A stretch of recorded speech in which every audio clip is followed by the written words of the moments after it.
Florian Grummes from the MidasTouchConsulting.com is back once again today to talk about his short-term outlook on silver and gold, plus a supply crunch silver spring that may be ready to unload. This and more on this week's episode of Metal Money. I'm your host, Patrick Vieira.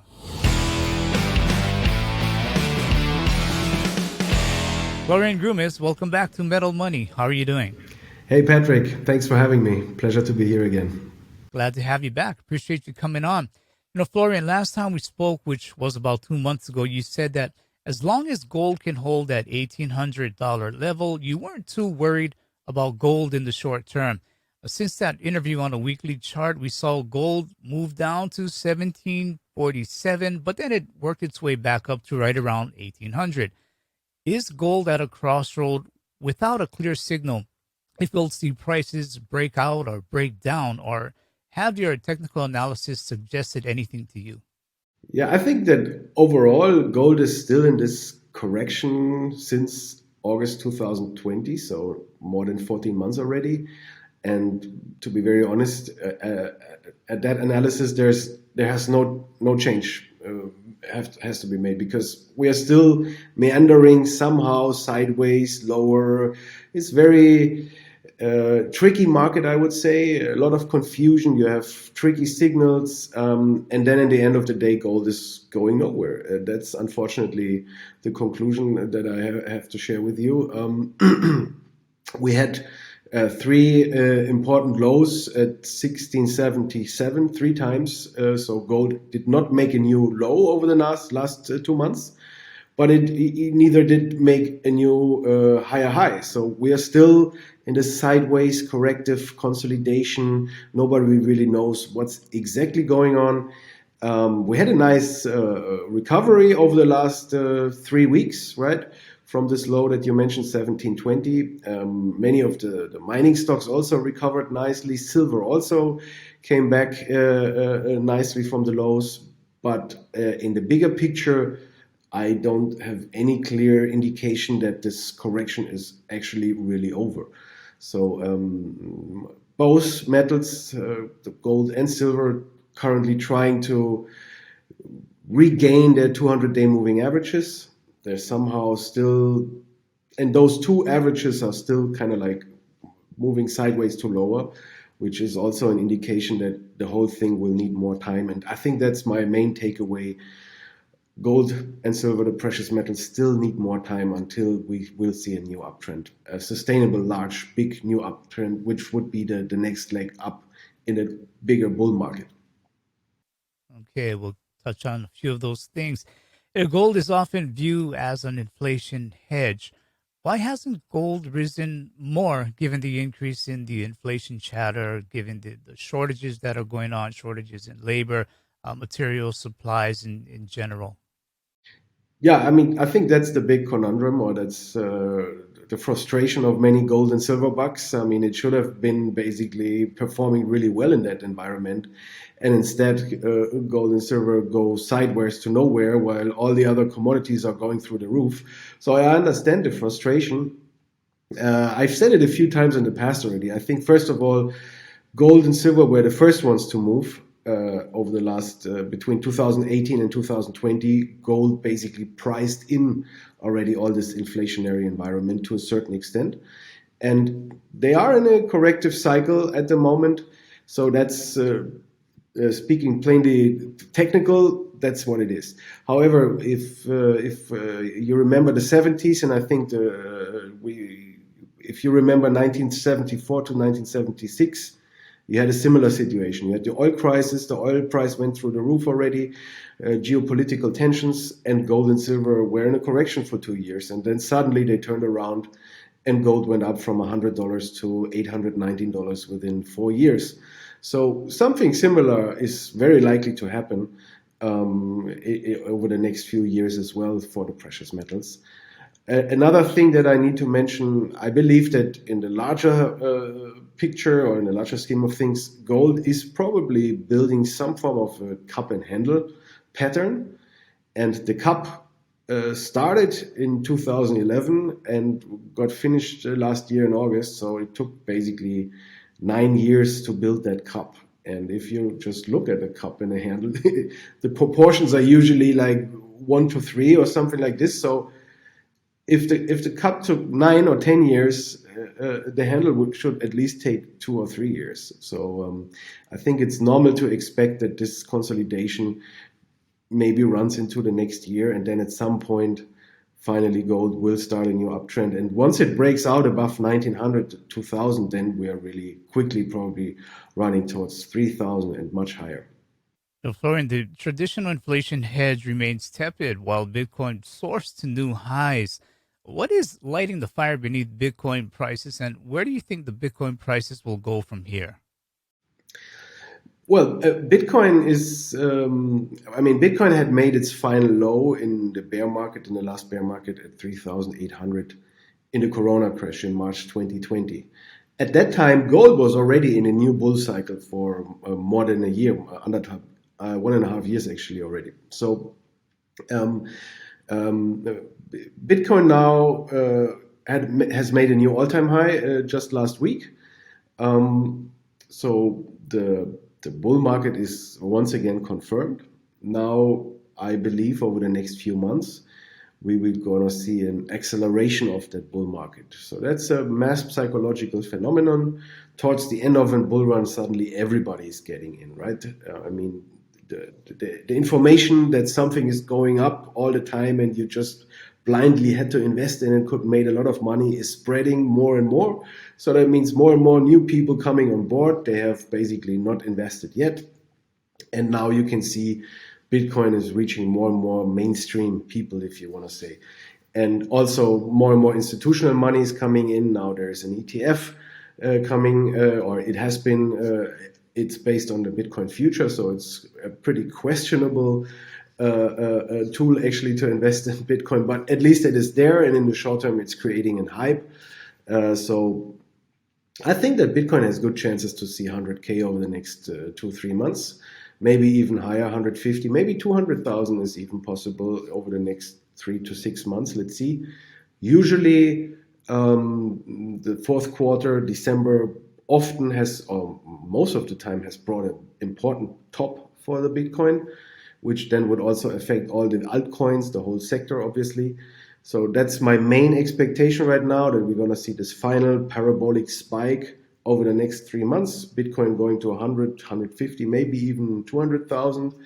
And then we would probably see a violent pullback and correction, and maybe even the start of a crypto winter next year. Who knows? And if that happens, of course, then gold also will have obviously more support in terms of people pulling out of crypto and moving back into precious metals, maybe. But that's still somewhere in the future next year.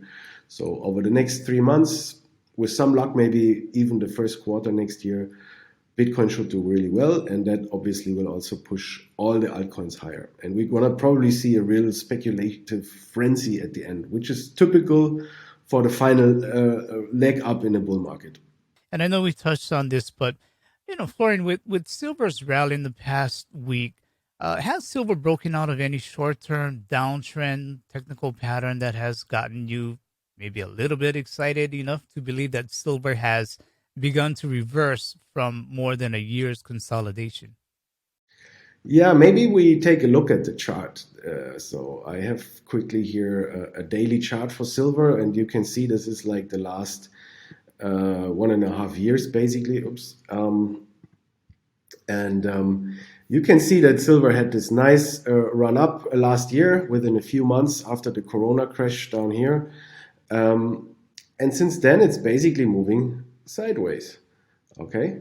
And it moves between, on the downside, 22. We recently had 2140 was the low here. There was a new low over the last 1 year within this sideways consolidation, but it has come up nicely again. And on the upside, we have this $30 resistance range. You can see it tried it here, and it also tried it here, and it always failed. Then we had this triangle, it got broken to the downside, and we had this massive sell-off, and now we're coming out of this low here at 2140, and we had a nice recovery, and I think silver has a good chance to make it back here to its 200-day moving average.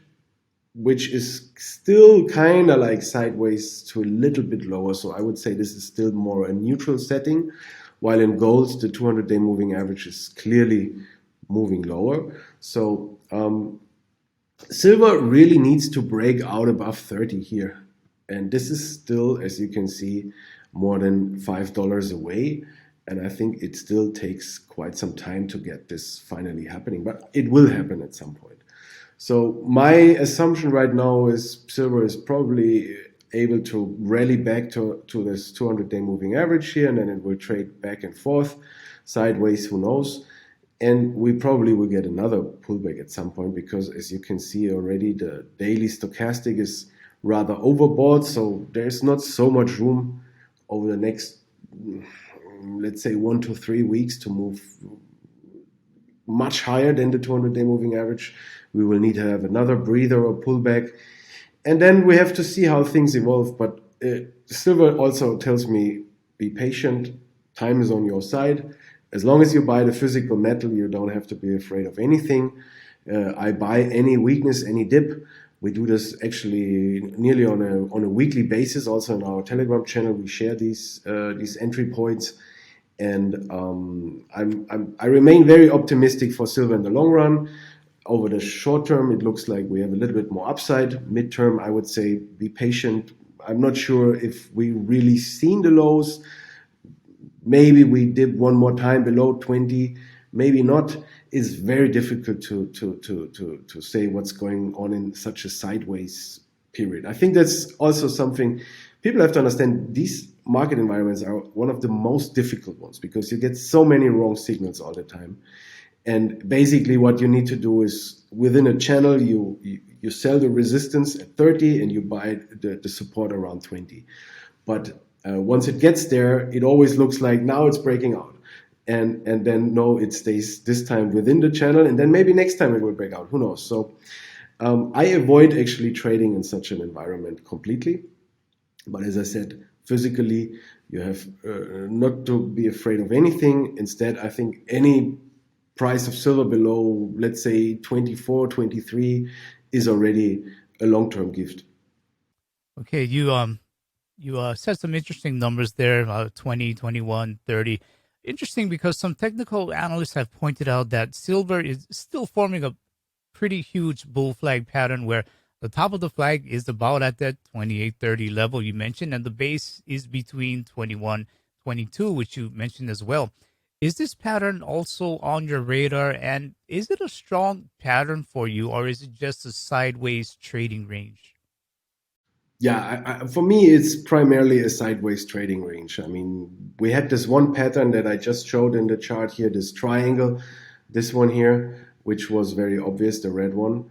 But other than that, you have a lot of smaller patterns. But silver also, remember, is the schizophrenic diva, so it tends to destroy all these patterns and do something completely different, disappear for a long time and suddenly come back out of nowhere violently. So yes and no. I look primarily at the sideways overall consolidation period. We do have trading signals. We look at the short term. I mainly use those signals to buy more physical if I get a contrarian buy signal because the market is oversold. Okay, so if you had to make a short-term price projection, you're still looking at a pattern somewhere within that flag. Yes, again, I think that we will have a good chance to go back to this 25.50 kind of number. That's where the 200-day moving average sits. Usually, maybe it can overshoot by 10 to 30, 40 cents if the bulls really have that power. Other than that, you will see probably a back and forth around that moving average over the next few weeks. Okay. In a recent post at MidasTouchConsulting.com, it was stated that the supply crunch might stretch as much as a 7-year event from now, but the spring is loaded already. It isn't only a supply demand scenario when talking about silver. Little accounted for is any surprise, and in our opinion, the slightest cough could set this spring off. Are you expecting the imbalance from this supply crunch to be resolved by the market with higher silver prices? Yes, for 100%. And we also stated in that silver chart book that, I mean, what is not being really there yet is this investment demand, and that will be the real kicker, right? And of course, at some point, more and more investors, and especially also institutional investors, will ask themselves, okay, copper went through the roof, oil went through the roof, nickel, zinc, whatever you call all these, uranium, they all went through the roof. Let's go through the list of commodities which is still cheap or which hasn't moved yet, and they will automatically figure out that silver is one of the very few, or if not the only one, that trades far below its 1980 high and has actually a very promising fundamental setup in the longer run. So if we want to make this move towards more green energy, then we need silver, obviously, solar, battery, etc., etc. So I think it will come. It's just the question is just when. And I repeat myself, but with the physical metal, you have no problem waiting for that moment. Problem is always when the gold bugs start speculating with leverage in the markets, because they're so sure about their take of the fundamentals, which is right, but not trading in the short term, because with the leverage you usually create more problems than solutions. Okay, Florian Grummes from MidasTouchConsulting.com. We appreciate the time you've given, and let's see how these metals pan out in a couple months or so. Thank you very much. Pleasure to be with you again. Thank you, Patrick. That was Florian Grummes offering up his view on short-term metal movements. As always, please leave your thoughts in the comment section below, and remember to keep it liquid, keep it real. And I'll see you on the next episode of Metal Money.